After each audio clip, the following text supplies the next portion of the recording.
I know a lot of cringy YouTubers say this, but this is not the first time I am recording this rocket launch. It's very frustrating and I can't get it in the air. It's Michael's project, but I can't get it in the air.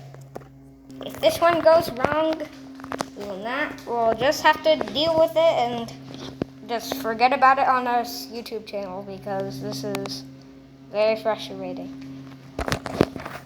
Problem number 1, we ran out of baking soda. Finally, for a rocket launch that we can do. Logic, OC-4!